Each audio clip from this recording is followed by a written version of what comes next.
Although I have realized that this V person is a liar.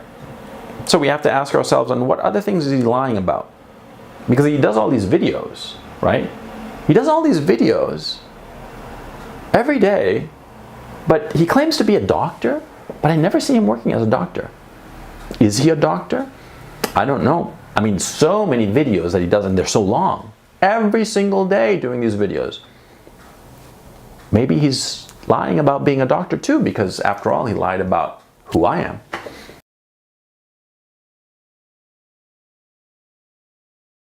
A friend of mine yesterday told me that I had been mentioned in a video, and I missed it. I missed the mention completely. It had been about a month ago. And it was a mention, I don't know what you want to call it, that this individual V said about me. And I want you to hear it first so that you have some context. So let's see what else. He talks in and dabbles down. Imagine my shock. Okay, you're not saying that he's wrong. And again, like Coach Red Pill, Kraut, why are you doing this to yourself? I don't understand this gentleman. He insulted me on the Twitter for no reason. Like, I was watching porn and jerking off, which is something haram, according to Coach Red Pill. He and the Muslims agree. You shouldn't jerk off. Do you know this? Like, this is what I understand. Like, on his video, he tells people not to jerk off. It's a biological fact, dude. Like, women, they release their pent-up energy when they're menstruating. They release it. Men need to stroke the schnitzel. Unless we live in medieval times when marriages are arranged and you marry at, like, I don't know, 9 years old, and then you can have a wife to fuck, you have to stroke the sword. I stroke the sword. The person listening here strokes the sword, and you stroke the sword as well.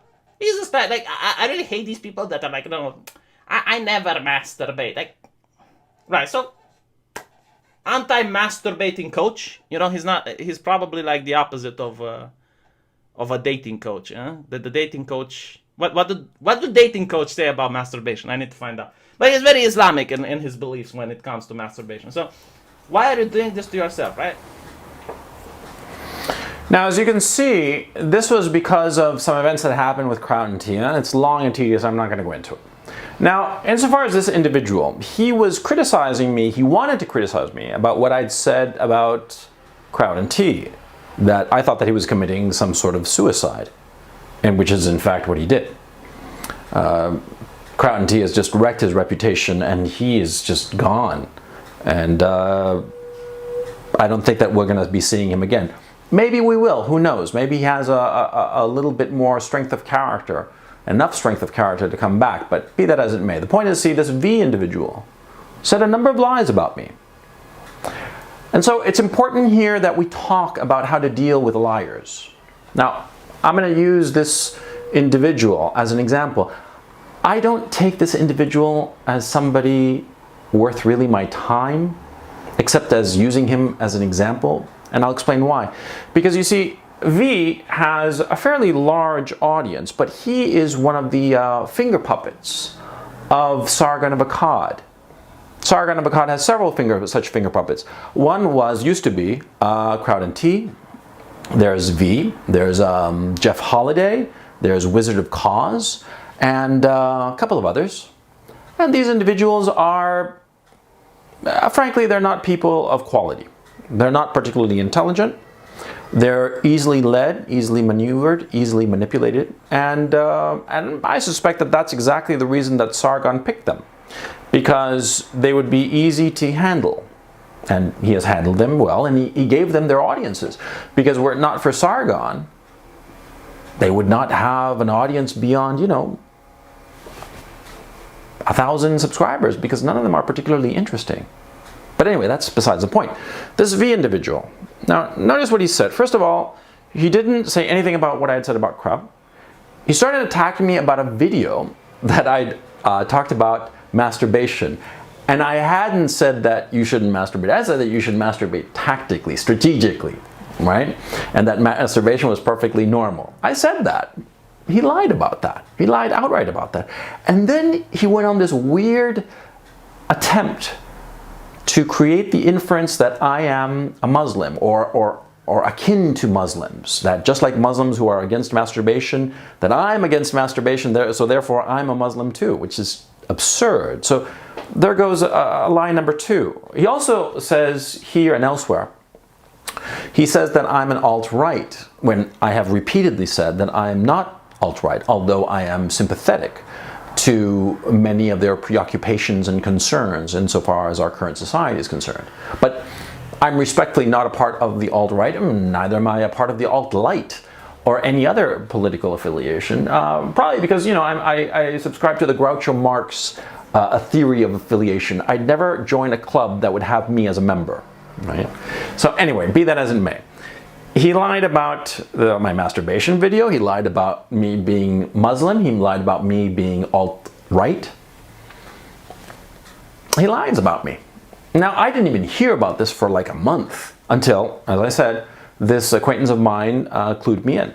Now, I looked at the video and I was pretty surprised, or let me phrase it. I was not surprised because I've noticed that this individual, this V person, he claims to be a doctor. I don't buy that, and I'll explain why. I've been a lot of doctors in several continents, in 4 continents as a matter of fact. I mean, real specialist doctors, real doctors, MDs, right? And they're all surprisingly anal retentive about detail. You know, they're always very, very cautious in the wording of anything, no matter how trivial. They're always very, very precise. And obviously this individual, V, is sloppy with his lies because all the lies he said about me are demonstrably not true. So, my point. How do you deal with a liar, such as V? The first thing you have to do when you hear about a lie is you have to stop and think to yourself, will anybody reasonable believe this bullshit? Suppose that the big lie about you is that you're the reincarnation of Adolf Hitler. Okay, nobody's going to believe that. That's absurd because, you know, we all know that Donald Trump is the reincarnation of Adolf Hitler. So when you hear a whopper of a lie about you, you have to laugh about it. Okay? You have to laugh about it and discard it, not even pay attention to it. The very fact that you laugh off a lie or even exaggerate it for effect signals everybody that the lie is so much bullshit. Okay? But when it becomes plausible, that's when it becomes very, very tricky. Okay? A lot of times, a lie can become the truth in the perception of other people. Okay? And so you have to be very careful, and this is an issue of fine-tuning.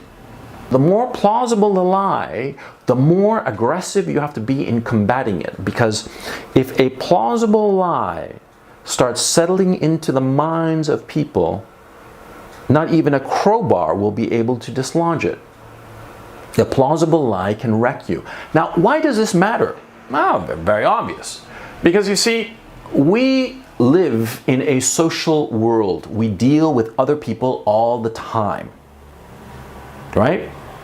Now, when you're dealing with other people, you need them, and they need you, and you interact with each other. And as you interact with people, as they get to know you, as you work with them, as you show that you are capable, you build political capital. When you build up your standing among other people, you can eventually ask them to help you. Because that actually is the point of it all. The human relationships that you build are so that at some future date, you can ask people to help you. Perhaps it's something trivial. You can ask a friend at work, you say, you know, Bob, can you help me move from my old apartment to my new apartment and help packing and shit like that? And it's trivial, and I'm sure Bob will do it if he's a casual friend.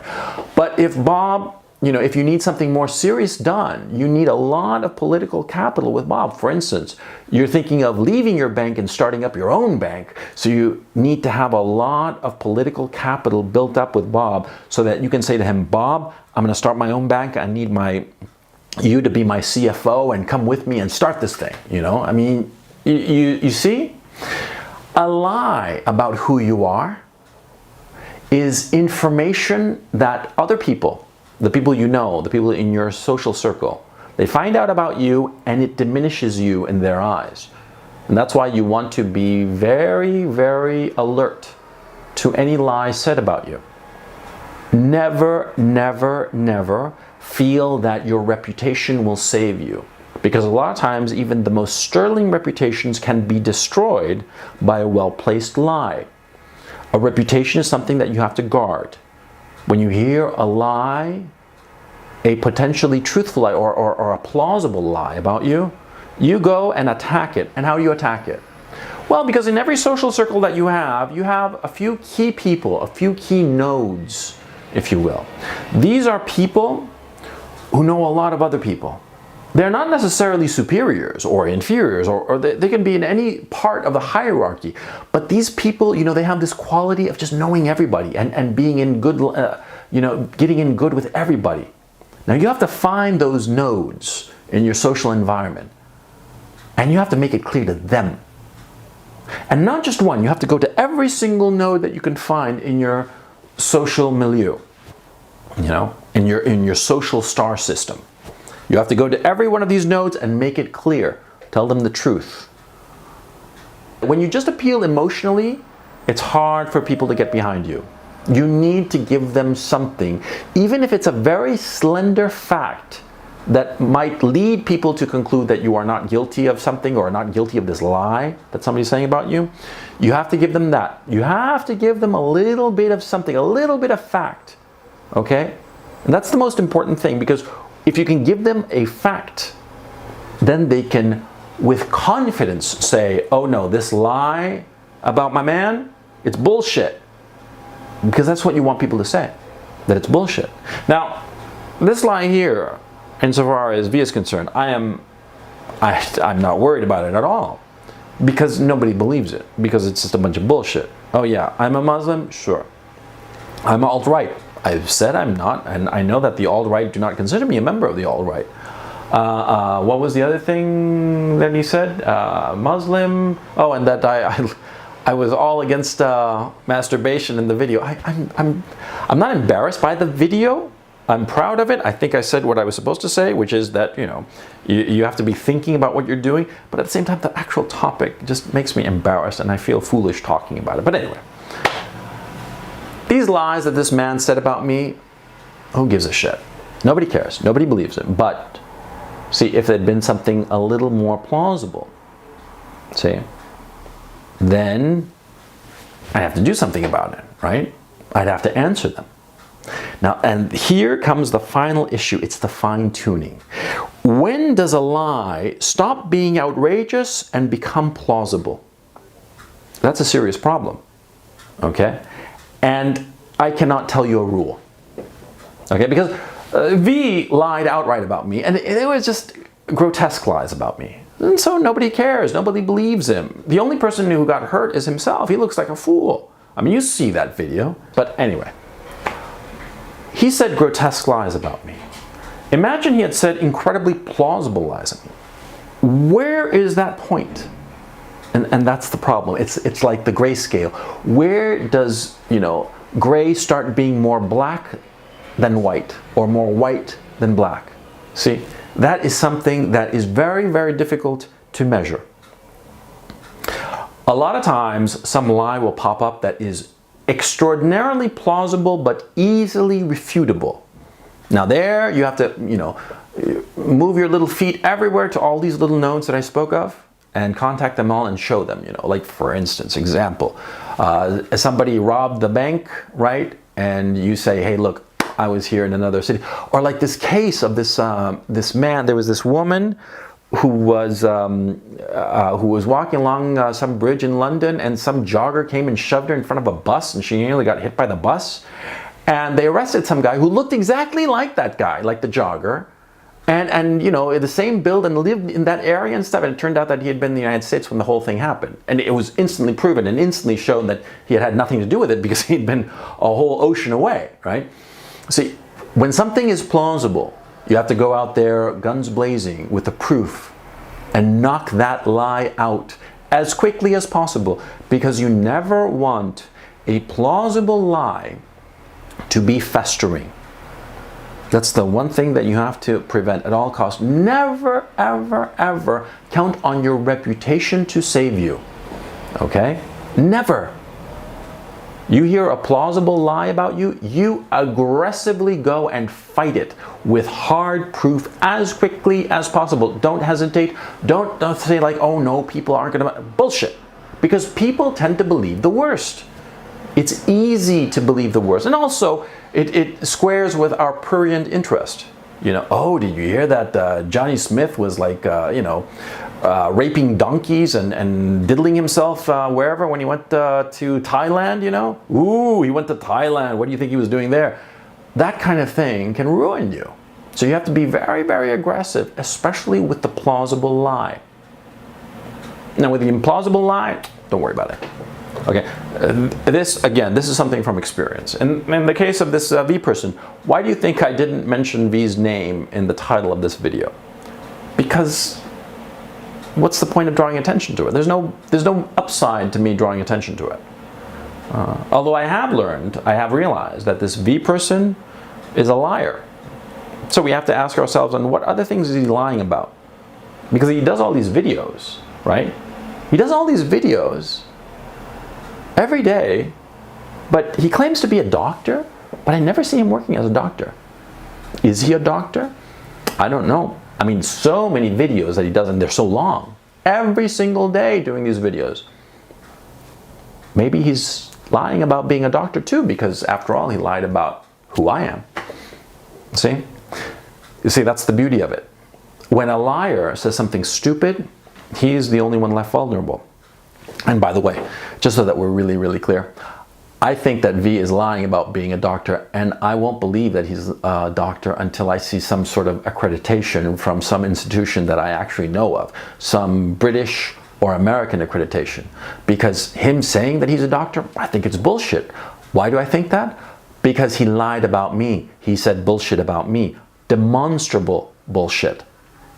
So anything he says, it's bullshit as far as I'm concerned. See?